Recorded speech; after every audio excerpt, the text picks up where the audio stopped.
بسم الله الرحمن الرحيم الحمد لله والصلاة والسلام على سيدنا محمد وعلى آله وصحبه أجمعين waxaan qoyska ehelada iyo guud ahaan ummadda Soomaaliyeed la qaybsanayaa murugada xanuunka iyo walwalka ka dhashay warbixinta hay'adda nabad sugidda qaranka ee ku saabsan geerida Ikraan Tahliil Faarax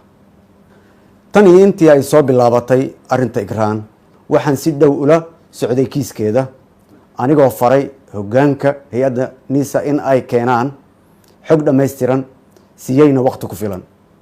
balse nasiib darro warbixinta ay soo saareen ee ku saabsan geerida Ikraan ma ahan mid lagu qanci karo oo wadata cadeymo ku filan ama ka jawaabaysa su'aalaha muhiimka ah ee ku saabsan kiiska Ikraan waxaan la socdaa kana warhayaa in sida aan habbooneen ee loo maareeyay kiiska Ikraan ay taabatay dareenka iyo qulubta dhammaan shacabka Soomaaliyeed meel kasta ay joogaan abuurtayna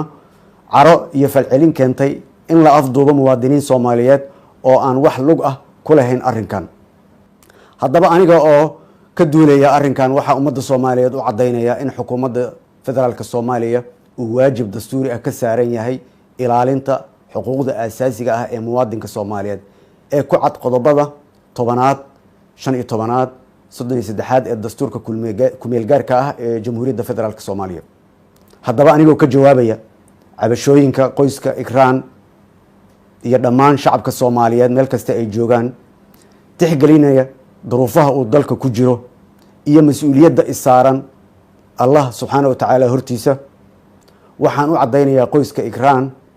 qaraabada iyo dhammaan ummadda Soomaaliyeed in xukuumadda federaalka Soomaaliya ay ka go'an tahay in Ikraan iyo qoyskeeda ay helaan cadaalad sidaa darteed waxaan farayaa agaasimaha hay'adda nabad sugidda qaranka inuu muddo 48 saacadood gudaheeda ah uu ku soo gudbiyo warbixin dhameystiran ee ku saabsan kiiska Ikraan Tahliil Faarax waxaan shacabka la socodsiinayaa in marka ay soo dhameystiranto xogta aan u baahanahay aan ka qaadan doono go'aanka ku habboon lana wadaagi doono dhammaan shacabka Soomaaliyeed haddii Ilaahay subhanahu wa ta'ala raali ka noqdo waxaan mar kale shacabka Soomaaliyeed ugu baaqayaa in ay muujiyaan deganaan mas'uuliyad iyo isku duubni lagana fogaado in lagu xadgudbo dadka aan waxba galabsan wassalaamu calaykum waraxmatullaahi wabarakaatu